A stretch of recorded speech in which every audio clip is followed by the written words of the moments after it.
Greetings, thank you for joining me today. Pick your battles, that's the title of today's video. Pick your battles and improve your stats. When is it appropriate to drop something that's odious in your process? Now you might think, oh well, if I'm in this line of work, I should do everything by the book and make sure it's done properly. Well, yes, to a point, yeah. For example, customer security, got to be taken seriously, and you can't cut corners with that. You can't cut corners with the length of time you take doing things right, like taking a payment. You can't cut corners with that. Setting up direct debits, you can't cut corners with that. Certain things have to be done right. There's a law or laws in place. This is why the laws are there, to safeguard everybody and keep your job and everything secure. Fine. So you can't cut corners with those. But there are always places you can cut corners, believe me. And this is speaking to over 30 years worth of customer service experience at this point. So, an example. Back in the day, about 10 years ago, 15 years, we saw a lot of businesses and local authorities pushing for their customer service reps and sales reps and people who take payments to use the caller's name in the call at least 3 times. And it was deemed to be, that was the magic figure, at least 3 times in the call in order to supposedly be more friendly. Of course it's not, it's creepy. Anyone could tell you it was creepy. It was creepy back then and it's creepy now. But we don't see so many businesses pushing for that. But back then it was a metric. You had to do that a certain number of times. If you were doing, for example, a sales role, they would check that your manager would have to go through and tick the number of times in a box, that you use the customer's name properly in that call. And if you didn't meet the target, they had to mention it to you. Now, of course, a good manager would pick the battles and not bother with that, because if you are keeping a customer satisfied, and what matters really? That matters, and the number of sales you make, the money you take, and all that. The number of times you use a customer's name, not so important. Other things, for example, will be like offering the survey. They used to have every member of staff offering the survey, and I used to work for a local authority taking, as it were, council tax off people. It pays for local services. That's what it pays for. And a lot of people would be not particularly happy to be paying tax, any tax, particularly council tax, because in the town that I was collecting tax for, services weren't that particularly brilliant. Now, at the end of that call or during that call, you don't want to ever mention customer service to them, because that gives them a stick to beat you with. Absolutely not. And it also makes the call longer, because if you say, at the end of this, can I ask you to fill in the survey? That's a couple of seconds you could have been spending doing something else, anything else, maybe taking the next call.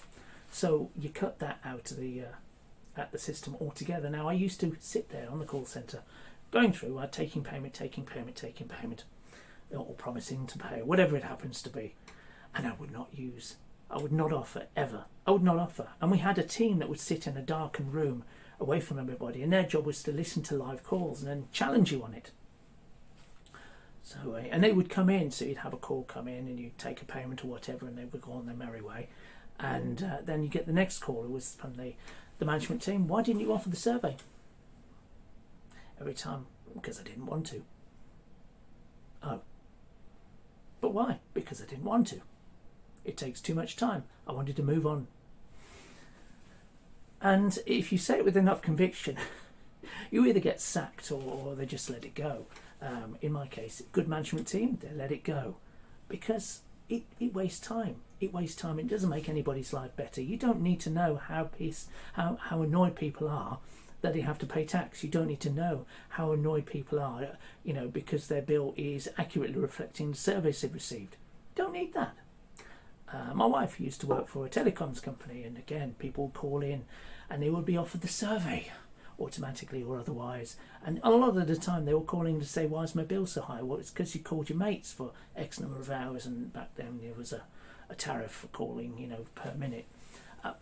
There was no way to argue with it. It would just, and there was no way to reduce the bill, because you can only give a customer rep so much flexibility, and they're not there to reduce the profits. They're there to make sure the profits keep rolling in. But in that business, they were all about beating the staff with a stick. So people come back saying, they'd say to the customers, did you get what you wanted from the call? And people go, well, no, I wanted a discount. And because they came back with a no, I wanted a discount, even though a discount wasn't something the staff member could actually give, they still beat the staff member, with the virtual stick of, no, you didn't satisfy this customer, this wasn't a happy customer, and that's another happy customer who isn't on your chart, so we're going to reflect that in your bonus. Obviously, that's not good management, and that's not a management team that lets things slide. It's a management team that pushes for poorer service. So, those customer reps will be forced to look for other ways to increase their metrics, make their metrics look better by cutting corners some other way. Yeah. So there's always something you can do. There's always some corner you can cut, believe me. And I'm saying that purely because it always is the case. Yeah, get all the legal things done, but think about what you actually say and what you actually do. And sometimes it is worth cutting a few corners. Yeah. Now, I told you that so I can tell you this. There will be times when it is worth cutting a call. Okay, so think about the roles like an inbound customer service, outbound sales, debt collection, inbound or outbound, doesn't matter. If you are in those sort of roles and you have someone call or you call through to somebody and the connection isn't strong, it's going to be a pain to deal with that call. It's going to take longer than it needs to. Sometimes it's worth just letting the call drop, cutting that call short. Don't even give them a warning, don't even tell them to call back, just cut. And the reason I say just cut, just let it drop, is because it is saving your time. If your seconds are precious, save as much of them as you can, because who knows, the next call that you receive might be a nice strong one and easy to deal with, and that's money in the bank, isn't it? Yeah. So this is my philosophy on life. Now people ask me, oh, why didn't you make the call back? Because I didn't want to. I didn't want to waste my time. If somebody's got a bad connection on the call they're currently making, odds are they're not going to move. They stay still and they still make another call, another crackly call. A smart person goes to another location because their call's just dropped, but a lot of people don't do that. So you've got to rip off that band-aid and just cut the call. And if everybody does that, you've got a dodgy reception, you're on half a bar, we're going to cut the call on you because you won't be easy to deal with. It'll be hard to hear you and the call won't be secure. A lot of payment systems don't take a payment because the call is not secure. And you've got to bear that in mind before you waste your time. A lot of us are paid by the hour. If you're paid by the hour, you can work out what it costs you per minute and per second. And you don't want to waste a single second of it, do you? Okay, the next call could be someone you can deal with easily, a nice strong connection. So, do I like callbacks? No, I don't like callbacks. I really don't like callbacks. I think they're often a waste of time, my time, or whoever's employing me. It's their time, isn't it, if they're applying me. I think the best connections are a strong connection, and if you don't get that first time round, well, we'd strongly encourage a caller or the person you're speaking to maybe find a slightly different area to speak to where hopefully the connection is better. And often if you ask someone when they're in a call, are you able to move around a bit just to find yourself as a place where the signal is stronger? Often they will find themselves a place where the signal is stronger and they're not listening to so many crackles.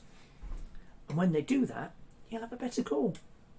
But just not challenging it and just letting it pass and taking a crackly call, no. That's the way to ruin a stats. It really is. If you want your metrics to really stink, keep taking those crackly calls. But I'd encourage you not to, really. I want everyone to achieve the best they can. Believe me. I'm not your manager, but I want you to succeed, whatever you're doing. So, if you go into work tomorrow and your first call's a crackly one, do it for me. Cut that call. Just cut it. Do it. Do it for me. Or do it for yourself. Whatever you do anyway. Have a great day. See you soon and bye for now.